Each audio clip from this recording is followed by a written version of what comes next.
Ave, welcome to the Alpha Male Podcast.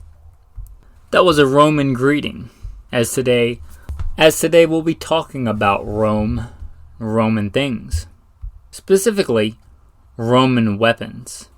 Pretty cool manly topic, I think, so stay tuned to the Alpha Male Podcast.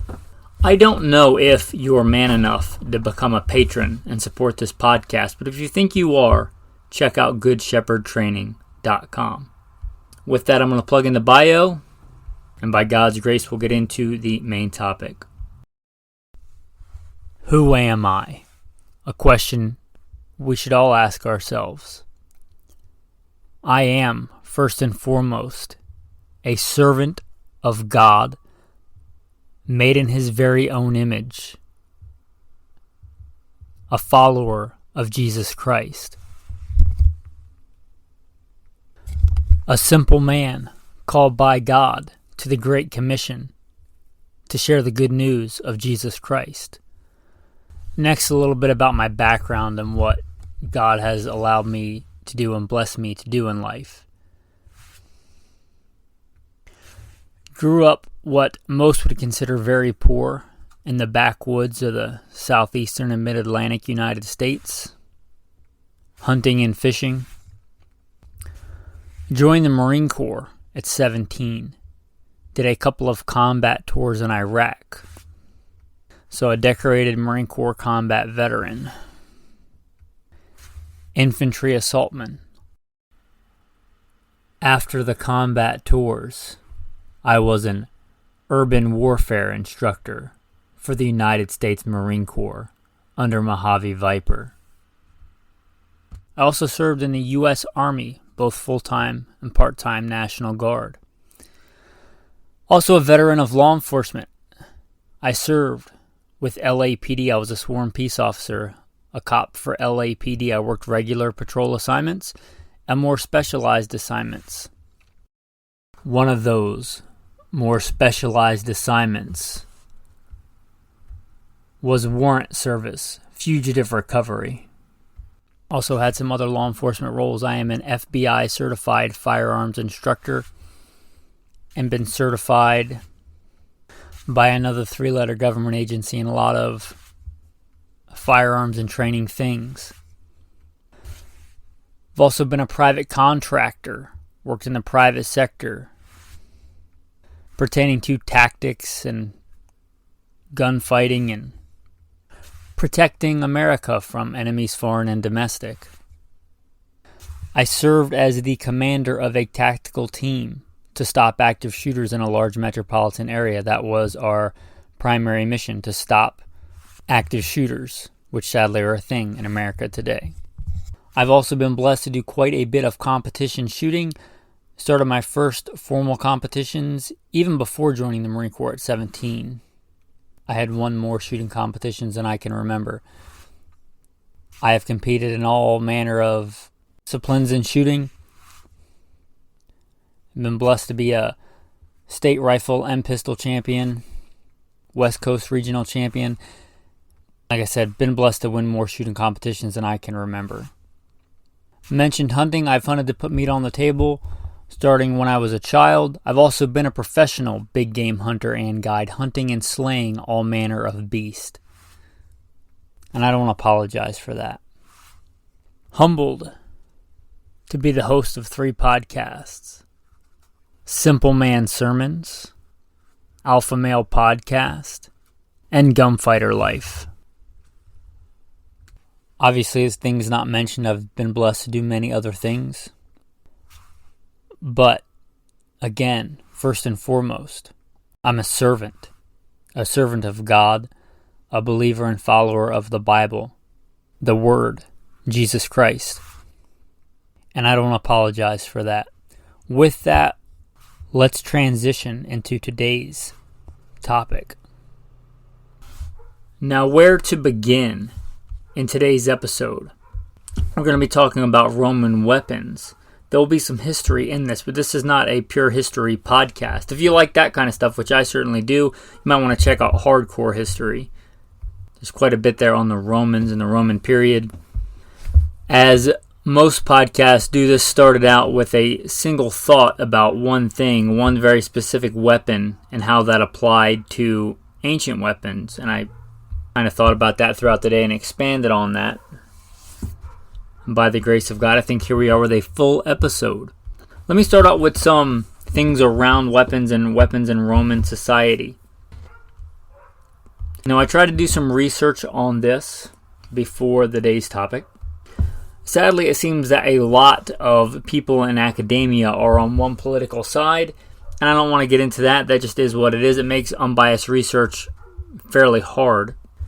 And I don't know that we should necessarily apply principles of Rome and the Roman Republic and the Roman Empire, because you have to remember, Rome is not like just one set thing. It was around for, well, depending on, there's a lot of debate on how you justify that. Is it just the Roman Republic or the Roman Republican Empire or the inclusion of the Eastern Roman Empire or even the Holy Roman Empire? You know, you could maybe argue that some vestige of that is still around today. However, I think we'll mostly talk about the early Roman Empire, the Roman Republic, those periods. And I'm cautious to apply their principles in governance to today. Obviously, our Western culture and a lot of our governing model, if you will, is predicated on that Greek and then later Roman system. That's well outside the scope of today's thing. We obviously have things like representatives and republics in today's government. But we did away with slavery, and we don't throw people to lions. We don't have people fight in front of us for sport to the death. So let's be careful about how we apply these. But when I looked at Romans being armed, obviously the Roman army was very well armed. I tried to do some research on Roman citizenry being armed. And a lot of that, first things that come up, you see, again, a lot of people I assume, I don't know them personally, are on the other side of a political aisle and have an agenda. The Roman citizens couldn't be armed, but I dove into that and found out that what they were quoting was a law that people inside the city of Rome were not allowed to carry weapons. Even the military, I do believe, were not allowed to carry weapons. It was considered like a set-apart place that was for political and religious purposes where no fighting was to take place. It's like, much like today, generally people can't carry weapons into a courthouse. I also found that, especially early in the Roman Republic, citizens must have had to have been armed and probably required men to be armed. If not required, then highly encouraged, because their early armies were formed by armed citizens. And the type of soldier you were in the Roman army was predicated on what kind of weapons you could provide for yourself. These were citizens that were giving a portion of their life and wealth to serve the Roman society via being a soldier, and I think there's something great in that. I don't believe it was until later in the Roman Empire where that was like its own separate thing. Like, you had citizens and then you had soldiers who were also citizens, but I think in the beginning, from what I understand, soldiers were like farmers and citizens and merchants that armed themselves and stood up for the empire. And I think there's something awesome in that. Do your own research. I am by no means expert in this. I do not have a master's degree in ancient Roman studies. I didn't even stay at a Holiday Inn Express last night. Anyway, from that research that I've done, that's how I understand it. And as the government got bigger and seemingly more oppressive, authoritarian, they started to restrict the rights of citizens, starting with slaves and then maybe later other citizens, to be armed. And there's some pretty clear linear things between that and today, but I'm going to leave that because that's not the object of today's thing, and I don't want to get political. You are bombarded, likely, if you were in America or Europe or most other places, daily with political stuff, and I don't want to turn this podcast into that. But I think something that almost all men enjoy is discussion of weapons. At least most alpha males, discussion of weapons. So let's talk about some weapons, right? The Roman Gladius. Kind of what we think of as the quintessential Roman weapon. Like if I just said Roman weapon, most of you that know anything about history and weapons would think of the Gladius. The Gladii, I believe, is the plural of Gladius, Gladii. You would probably picture that in your head. A Roman soldier with his gladius, his square shield, or some iteration thereof. Right? This was the quintessential foot soldier infantryman's weapon of war. It was the small arm, the backbone of the small arm of the infantry of the Roman Republic, the Roman Empire. An awesome weapon. So what is that analogous to today? My first thought was a shotgun, 12 gauge. Now stay with me. Today in America, we have pretty distinct lines. Those lines are getting blurrier with the militarization of police.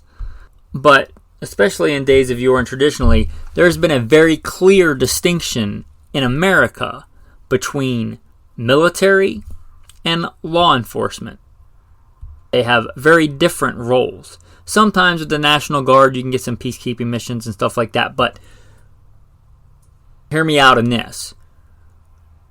That's pretty unique to our culture. A lot of other places, even European countries, they don't have that clear of a distinction between military and police because we have posse comitatus. There's a pretty distinct line on what the military can and can't do on American soil here in the U.S. Again, outside the scope of today's topic, but it is relevant to what we're about to talk about. In the Roman era, as I understand it, and there's a lot of different parts of the Roman era, but just in Rome, the army was used to conquer and go out and defeat and smash enemies and break things and conquer peoples and lands, right? That there's no disputing that. The Roman military and soldier might often have been called on to restore order or keep order in a Roman province, much like we would think of today as a NATO mission or a peacekeeping mission or even a law enforcement mission. When I think of main tool, and this is transitioned, but when I was a police officer, LAPD, and still today, and especially in days of yore, the long arm of the law enforcement era was the Remington 870 or the Mossberg 500. It was a shotgun.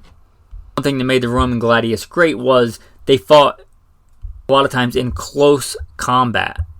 Close-in fighting tactics, what we might think of today as CQB. If they were in a pretty remote place, they often fought close in and up close. That's how they like to fight. And when I think of up-close combat, the summum talum, the supreme weapon of that, in my mind, is a shotgun. So that's the first place I went. And then I kind of rethought that throughout the day.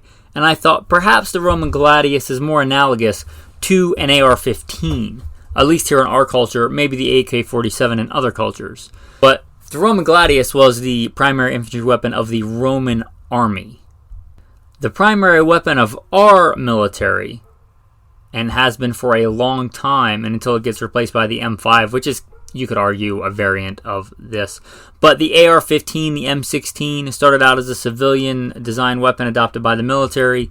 It has become the go-to infantryman's weapon, the backbone of the small arms infantry, Marine Corps, Army. It's what I had in my hands in the sands of Iraq. Pretty analogous to the Romans conquering lands, introducing a foreign people to the freedom of a republic through bloodshed. Whatever you want to... Anyway, the point of that is the backbone. Today is a lightweight, moderate weight assault rifle. AR-15, again, in other cultures, an AK-47. So maybe that is the Roman Gladius of the day. The primary thing is the Roman military. I don't know throughout history how much the percentage of them was conquering new lands and fighting wars versus peacekeeping. Obviously, that varied greatly from era to era. We have to remember that the Roman Republic and Empire lasted maybe 1,000 years and quite longer if you include the Eastern Roman Empire, Constantinople, and those things. But that's a long time, much, much, much longer we've been around as America. And there's going to be great variation in what they did. Think of them as an army, which they were perhaps the greatest army of all time, as far as conquering lands and people go. If we consider the backbone of their infantry, the Gladius, then that today, right, if we're doing this, would be the AR-15 or the AK-47. The Roman Gladius, if you don't know, is a Roman short sword for thrusting. You can also slash with it. Designed to be used, if preferably in ranks and tight ranks with shields. And tactics, again, varied from era to era. But that's basically a bunch of men in line with shields with short thrusting swords, quelling rebellions, slaughtering what they considered savages or uncivilized peoples, restoring order, whatever. The Roman Gladius, the Roman short sword, iconic, quintessential. So I think where I stand on this is I'm not really sure. Could be the shotgun, could be the AR-15, but some version of a long gun for the every man. Probably the AR-15 or AK-47 for today. Next, an often overlooked but very vital from what I understand to the Roman military might, the pilum. And there was a lot of different versions of spears and lances, but the Roman pilum was a pretty unique spear. The long iron shaft it was used for range was also in different roles. It was at least for the warfare of the time, an intermediate, let's call it that, because you had your arcus, your bows, your archery, your lances for a little bit longer range. Your pilum was kind of your intermediate range weapon. Now, that's why I was debating, because not all of this is super analogous, but maybe perhaps that is the AR-15, because the AR-15 is a CQB weapon, much like the Gladius, but it's the one weapon that a soldier, a Marine has, and it's also effective at range. The M4 the Army has, effective out to 300 meters. The M16A4 that the Marines now have, effective to 550 meters. So perhaps that is more analogous to the pilum. But what got this thing started was I was trying to think, for one of the patrons, they were doing an article and thinking about naming something based on the Romans, and it was the scout rifle. And I think the scout rifle is most analogous to the pilum. It's supposed to be that kind of do multiple things gun, the Swiss Army knife of guns, if you will. It does a little bit of range work, it does a little bit of in-close work. So perhaps that is the answer for the pilum, or pilum. Now, perhaps an easier analogy to today would be the arcum, the bow, or arcus, depending. I was very blessed to study Latin in school, but it's been a while. I'm a little rusty, but let's say arcum. The archer, the bow, use of the bow, it was a longer range weapon. I guess unless you get into big cruiser of weapons, the longest range weapon an individual fired, I believe at that time, was the bow, the archer. Today, that will be your designated marksman and sniper role, right? We still have those today. Your designated marksman role, your M21, your M14, accurized, something with an optic, your designated marksman rifle in the Marines, or perhaps even your sniper, your M24, your M21, your Dragunov if you're doing the AK analogy, but they're still in use today. There's still a valid role for that, right?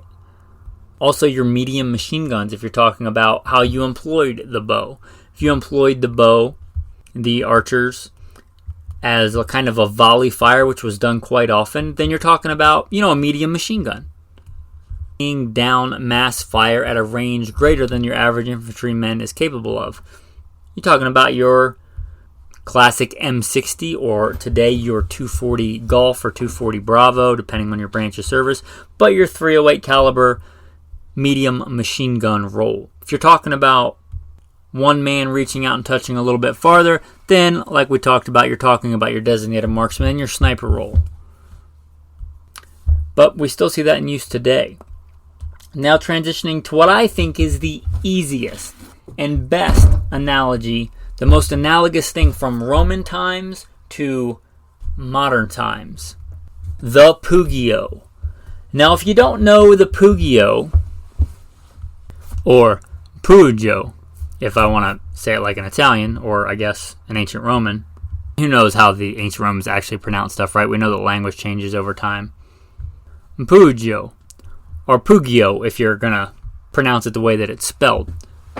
This is the Roman dagger. Perhaps not as famous as the Roman short sword, but very useful. Romans, I think, quickly saw the utility of this and adopted it.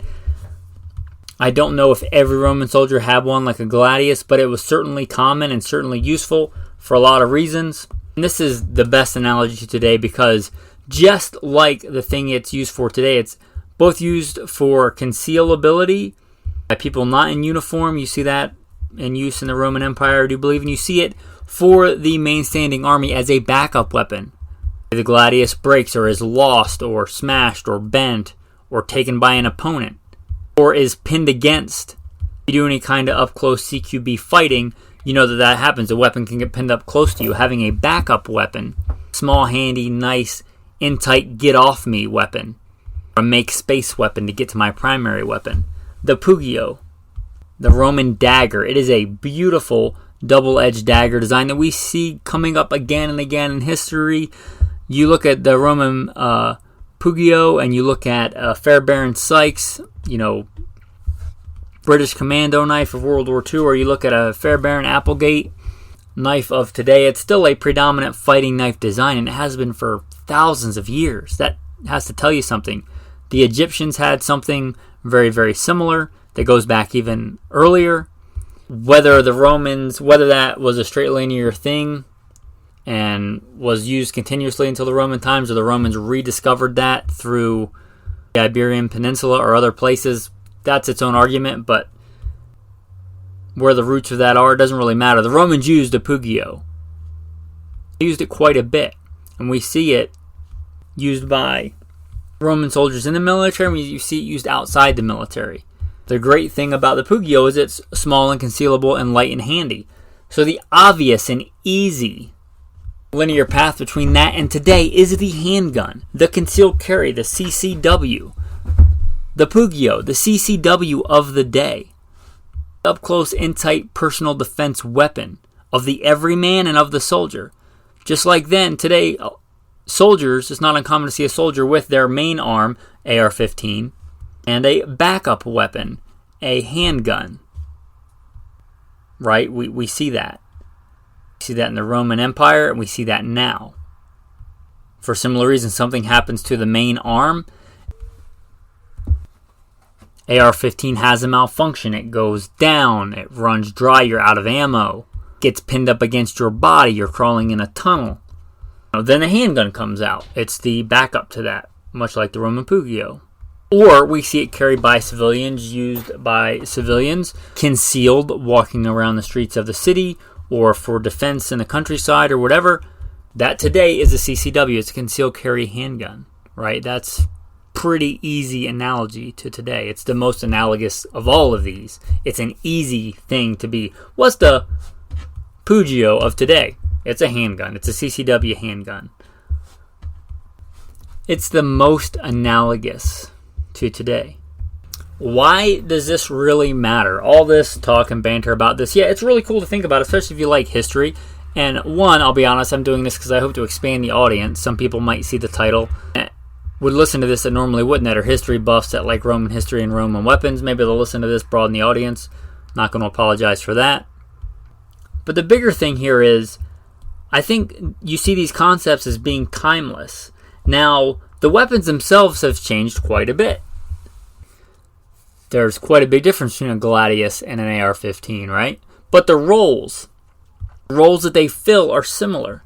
You have long-range weapons. You have your main infantry armament, your main infantry arm of the day, whatever that might be, for military, for law enforcement. AR-15s, Remington 870s, whatever. You have your longer-range volley fire weapons, your medium machine guns. You have your longer-range, more precision weapons, your archers, your snipers, your designated marksmen. You have your intermediate kind of battle weapons, your pilum. Anyway, some of these concepts are timeless. And I encourage you to consider your role as a man and as an alpha male. I hope you have the right to be armed to defend yourself and carry a Pugio. Right? Whether that's a handgun, hopefully you're allowed to do that. Some other places maybe the best you can do is a knife. But just like Romans saw the usefulness of it. I hope that you do as well. I think timeless throughout history is a man's ability to use and master a weapon, whatever that weapon might be, is useful and respected. So I hope that you ponder that. That's kind of my deeper hope for this episode.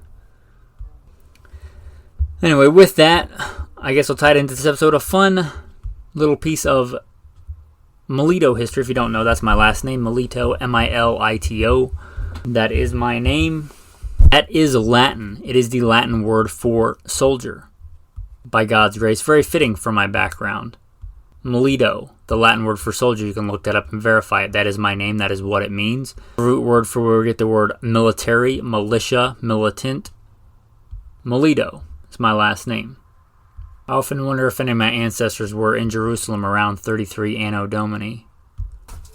Which is going to bring us to the tactical verse of the day. This is Mark, chapter 15. So when the centurion, who stood opposite him, saw that he cried out like this and breathed his last, he said, "Truly, this man was the Son of God." A Roman centurion, a Gentile, even he recognized the beauty and might of our Savior Jesus Christ. And if a Roman soldier who was a party to the crucifixion of Christ can recognize truly this man was the Son of God, then I submit to you, you had better recognize this man is the Son of God. Jesus is the Christ, the Savior. There's salvation in no other. Constant. One thing that remains constant every day since that day and those Roman soldiers to today, from the beginning to the end, from the first day to the very last day, is that Jesus is the Christ. He is the Son of God. He changes not. In Him and Him only does your salvation lie. With that, thanks for listening and have a blessed day.